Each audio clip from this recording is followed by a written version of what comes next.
Okay? This movie has no Star Wars feeling. None. No deep dialogues about the Force and almost no background about what happened in the period between Episode 6 and this one. The dialogue between Rey and Finn sound like modern teenagers talking. First real dialogue between them, Finn asks Rey if she has a boyfriend. Horrible. I'm just kidding. The plot, I'm just kidding. The plot, however, is very simple. There's nothing new, and everything seems to be recycled from the original trilogy. The Empire, la-da-da, Tatooine, etc., etc. I think that this is what is going to make people either love or hate this movie. If you're waiting for something fresh, you didn't get it. Wasn't really that fresh. But if you, as me, wanted to remember of the good, the great of the Star Wars days, you'll probably like it. But I do have bad news. But what did you think? My thoughts on The Force Awakens were, it was well worth the wait. I've been waiting for about 10 years to see a new Star Wars movie, and after having to sit through all the bad dialogue and racist moments in the prequels, this actually felt like the Star Wars movie I wanted to see back in 1999. This felt like what The Phantom Menace should or could have been. Yeah. I like all the new characters. I like the new character Finn. I like that they're actually giving a stormtrooper some personality. I'm very interested and intrigued by Rey. I want to know, like the way they end it, I want to know who she is, and I want to know where they're going to go with her. I want to see her and Luke interact. And all the characters that are back from the original film, they're great as well. Han's back, and he's great. Chewie's back, and he's great. Leia's back. She's not as sexy as she used to be, but she's still great. Wow. You might get in trouble for that. There was such a big thing about that. But anyways. But visually, I still found it very interesting. It felt like a new Star Wars movie, but I'm probably gonna have to address the Rancor in the room. It's not him, or me. There's lots of good, but my biggest problem is, and you brought it up as well, and a few people, and other critics have brought it up as well. The plot feels recycled. More recycled. Or at least the starting point. No, I say it's almost, it's more recycled than, say, Jurassic World was to Jurassic Park. But my biggest problem is, basically a droid carries a secret. The bad guys want that to destroy that secret. The good guys have to protect that droid. That's pretty much what happens both in this movie and in A New Hope. But there is a lot of good. There's amazing new characters. The effects were great. The Force is shown very well. Mm-hmm. The Force is strong in The Force Awakens. BB-8. That was cute. You can't not like BB-8. No Jar Jar Binks. Thank God. And it does promise. You like Jar Jar Binks? Well, now we know that our camera person is officially mentally handicapped. And it does promise a good sequel. But there is a lot of bad. The events are taken way too fast. I mean, the weapon they used destroyed 4 planets, and no one talks about it in the entire movie. It just shows. And everyone's like, well, shit! 4 planets. No, whatever. And one of them looked heavily populated. The presentation of the new Death Star, and that's basically what it is. It is the new Death Star. Wow, it destroyed 4 planets, and now we... Starkiller 8 or something? I understand what JJ wanted to do. He likes to reimagine stuff. I mean, in 30 years a lot has happened, but I wanted a little bit more explanations. Maybe that's what episode 8 is going to be for.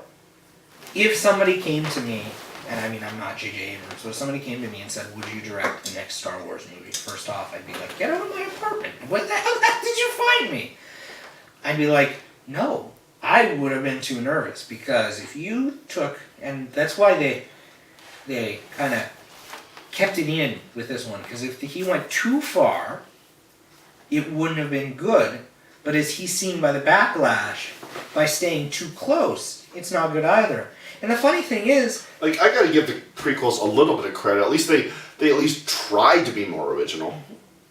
the funny thing is about like Phantom Menace, when it came out, people defended it.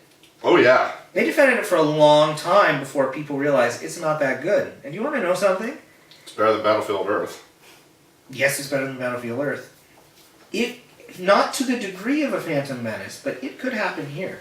20 years from now, people could be like, I mean, we're almost 20 years from the Phantom Menace. People could be like, well, yeah, it's better than Phantom Menace, but it's not that great. Yeah.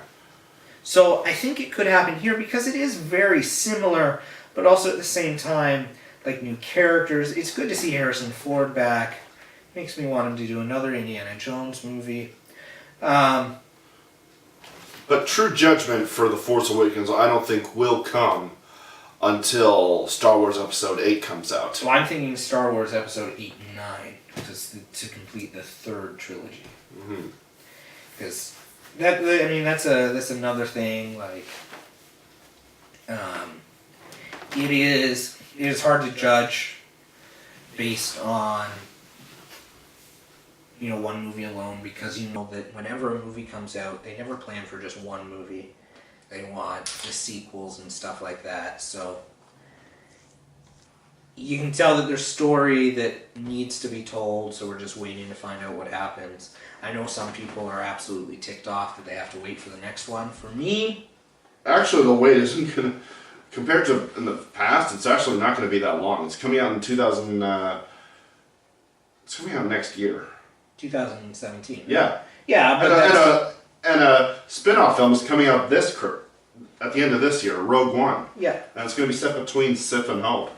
But you see, regardless of whether or not it's 2 years or 4 years or 1 year, I am not going to lose sleep over it. Whereas a series that I love, like I wish that James Bond would come out every year. I enjoy those. I can't wait for the next Jurassic World. Will I see the next Star Wars? Of course. Is it going to do as well? Probably not. It could. The big hype was for this one. Like, now that we got it, it's going to be like, okay, we've seen Star Wars for this generation. So now we're going to... Like, what can we do with it? And they have to be very careful, because if they put one foot out of line, they will tick off a lot of people. Oh, yeah. Like, if we get more racist aliens, or more political talks, or more midichlorians... I think they don't really have an issue. They could have toned down the political talk, but you could have used a little political talk in this one, because it would have been nice to know what had happened.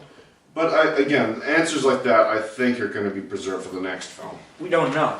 But we're just leaving things open to interpretation. I know, but you can't judge it based on the next film. Because if you were judging based on sequels...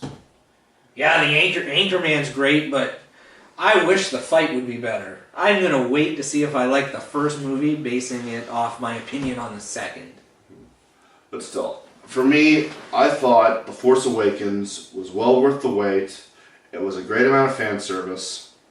I just love the film. I gotta give it a solid A. Did you see it once, or have you seen it a few times? I saw it twice. Not twice. You dressed up to go see it. I saw it once. Yes, I dressed up as a Jedi to go see it. Yeah. You would probably be a okay Jedi. Well, thank you. I say that only because I don't ever want you waving any type of phallic thing at me ever. So. Okay. You make a good hut. Thank you. I enjoyed it too. Didn't enjoy it as much as you. The Star Wars series in general, I grew up with people who love this series. My best friend is a fanatical Star Wars fan. Love the series. And I like the series. But... I'm not rushing out to see it again. I enjoyed it. I might buy it. I'm sure the Blu-ray will have amazing special features, so I may buy it just for the special features. But really, at the end of the day, it was very good. It was very entertaining. So I will give it an A-, just based on the fact that they did make one that wasn't horrible. And hopefully they continue, because if they do screw up and the second one is under par compared to this one, people are gonna jump ship. Only the future will tell. Only time will tell. So, that means we've certainly reviewed more positives and negatives. Are there any more? You said you briefly want to talk about Spectre, because I haven't seen it yet. Well, I'm surprised you didn't. Obviously, you don't like spy stuff because you didn't see Mission Impossible either. You see The Man from U.N.C.L.E.? No. So, you don't like spy stuff at all. You're really like the number one person for liking spy stuff because, you know, beautiful women, beautiful gadgets, good cars. It makes, you know, life seem a lot better than working in a paper plant, eh? Do you want me to say turtle again? Sure. Turtle! There you go. The Master of Disguise is an amazing piece of art. It's great. You keep saying that, and people are just going to know exactly what type of person you are. Oh, God. Spectre was fantastic. Very well acted. The only thing that bothered me really about the movie was at the beginning of the movie, there's a helicopter fight, and it was a very, very, very, very, very dangerous helicopter fight for civilians, and it seems very un-James Bond-ish. They don't know if Daniel Craig is going to return, but if he doesn't, it makes a great trilogy of James Bond films as long as you don't include Quantum of Solace in that list. But overall, Daniel Craig has done really well. I still love the series. I have them all. So, every single one of them. So I would give Spectre an A+ as well. I enjoyed it, and it will. One movie I briefly want to talk about is probably the biggest animated film of our decade thus far. Frozen. Alright. Okay, yeah. Frozen. Kevin, let it go. Yes, I did let it go. I know, it stinks in here. And I'm proud of it. I wouldn't be. Chlamydia is a horrible thing, Kevin. Frozen is... It's just really good. When I first heard about... When I heard the early reviews that say it's the best animated film since The Lion King, I was reacting like, that is a lot to buy, you know. That is a lot to buy. So I just... Alright, if they're going to make a claim like this that's as good as The Lion King, I gotta see it to believe in. So I saw it, and when I first saw it, I thought, it's okay. Then I saw it a second time, and I was like, wow, this is amazing. The characters all feel updated, but not in a modern way. They feel like they're part of a Disney fairy tale, but they still feel very down to earth, very human. And the twist at the end, not to give it away, although I'm sure everyone's seen it, is actually a very clever twist. So, I like the songs, I love the animation. I just think Frozen is one of Disney's best works in years. I don't think it's up in the same league as, say, The Lion King or Fantasia, but I still think it's really worth checking out if you somehow have not seen it. I saw it in theaters. Hey. Sorry, he gave it an A. I interrupted. I apologize. I saw it in theaters. When I saw it, I liked it. I really did. I liked it a lot. I liked it more than the person I went to see it in theaters with. Don't know why. But I did. And consequently, whatever. Anyways. More than her. Anyways. My issue, I think, came with the constant bombardment of actually having to watch it over and over again. And I know people are like, well, if you don't want to watch a movie, don't watch it. As I said, I do baby photography. And when it came out, every home I went into was playing Frozen. Yep. Like, literally, in a week, I could watch the entire movie in clips. A few times. Every home. And now it's nice to see because it still pops up occasionally, but it's mixed with Rapunzel and stuff like that, or Tangled, sorry. Yeah. But, you know, I do like it. I have a feeling that I'm going to be watching it again, just based on... Its popularity? Based on its popularity, based on the fact that people I know want to see it again. But, yeah, I didn't really have a problem with it. It's good. I would have loved to have built a snowman, but there's no snow. but I will let it go and just say I agree. An A as well. Well, that's it. It's not quite it. It has been 5 years since J our and first K. show, and a lot has happened in 5 years. Yes. We graduated and stuff like that. So, and we may not include all of this, but just how have you been? How have I been? You age well. You have the same amount of hair. I can't tell if you've put on any weight, but face maybe be a little bit rounder, but I think mine is too. But yeah, how have you been? I have been, well, a lot has happened since graduation. I got a job on Princess Cruises. Which I am totally, when I found out that he got the job, honest to God, it's the only time in my life that I've been jealous of Kevin Murphy. That jealousy ended earlier than I thought it would, but, not quite 6 months of jealousy, but that's okay. But, long story short, it didn't work out. Cruise ships aren't for everybody. I know that. And back and forth, I've been working some odd jobs. I worked at Chapman's Ice Cream for a bit. Yum. Yum indeed. And I helped out with a feature film that was shot in Owen Sound titled, you're going to laugh when you hear the title, The Hexecutioner. I don't find it funny. I still don't understand why that's funny. It's- They were talking about it before. The camera person is laughing. They were talking about it before, and he said the execution. I'm like, well, why is it funny? Explain the humor. I don't know, just the way the title is, it sounds funny. And working on the film itself was a lot of fun. Do you know what sounds funny? What? You. Thank you. Yeah. You really And- do have a face for radio. I guess that was you look funny more. And you really have a voice for silent film. Thank you. That hurts, actually, because I have a nice voice. But... Well, that's good. And aside from that, aside from trying to get more work as a videographer, KD Media, I've been working on my own little trailer projects. I've actually made 34. I put up a trailer for Aladdin just the other day on my channel, and I've actually done the whole original 6 Star Wars films.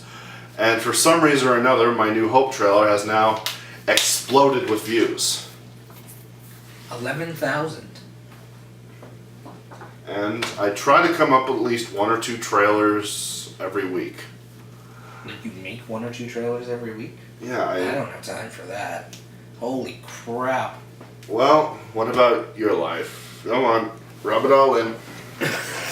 Not much to rub in, really.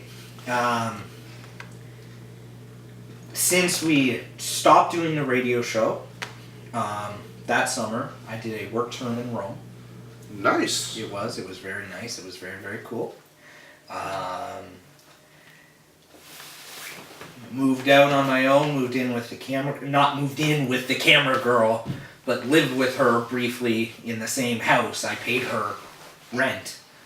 And moved out and stuff happened and all that. Managed an A&W. Got fired from the A&W for stupid reasons. Got a job as a baby photographer.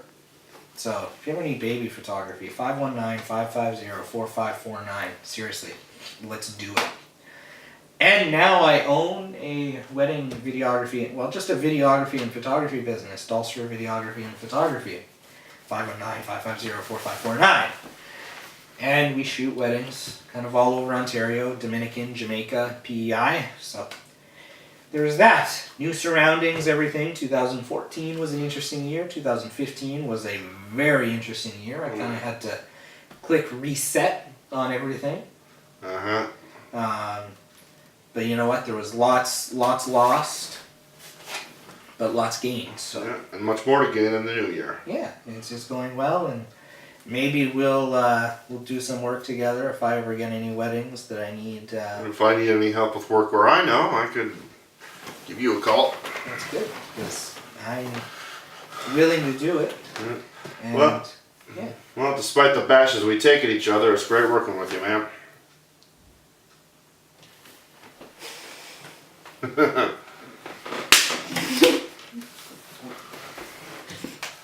I will admit, I was thinking last night, do I really want to do this?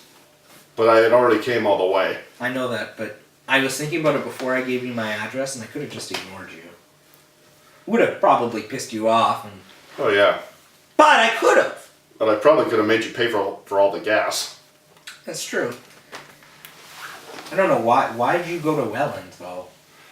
Nostalgic reasons. But you hated Welland. It's a place I love to hate. And I'm sure most of our class could agree with me on that. I don't like it because nobody in Welland buys baby photos. Anyways. I just liked going to Welland because it really brought back some memories. Like the BRTF wig and even passing by good old Broadcast House. Broadcast House! Is that 251 Woodlawn? Is that the one you were talking about? Which one was the Broadcast House? The big party house we all... 251 Woodlawn.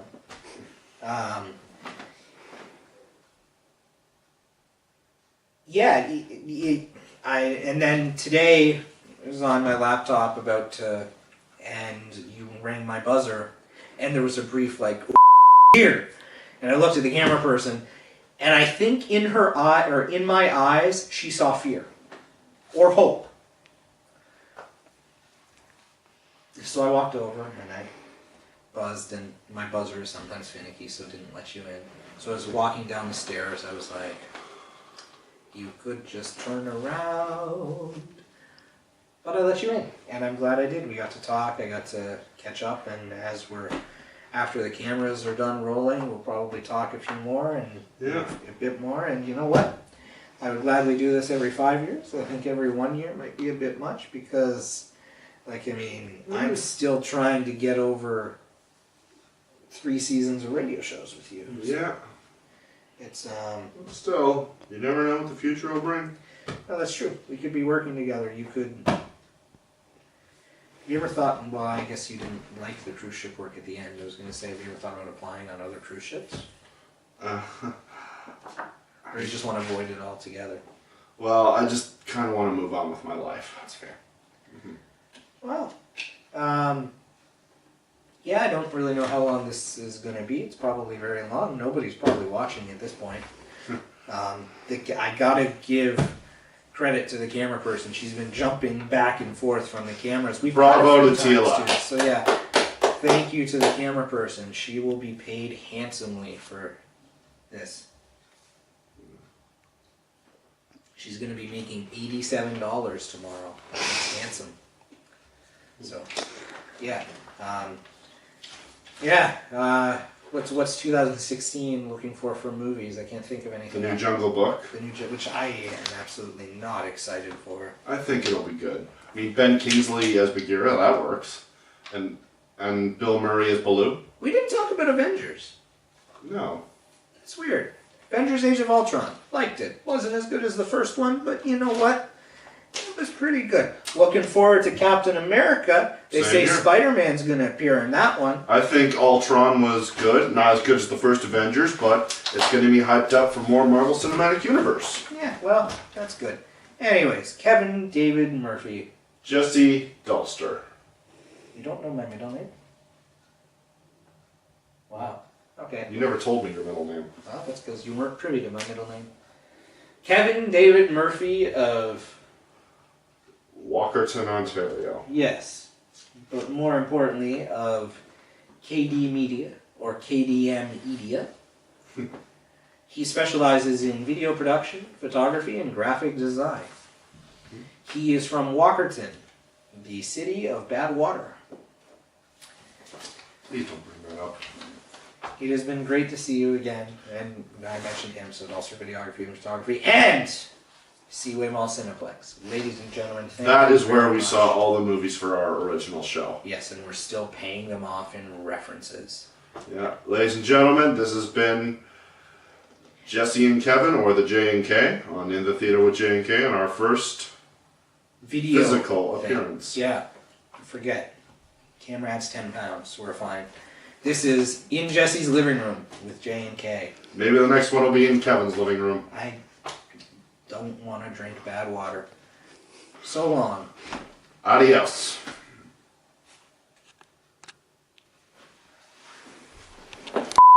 Kevin. Jesse.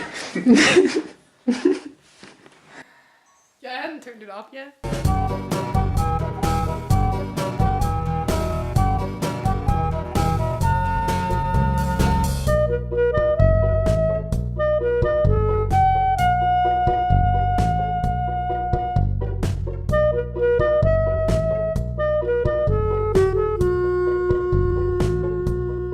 In the Theater with J and K, created by Jesse Dulster and Kevin Murphy, is recorded live every Monday night from 7 to 7:30.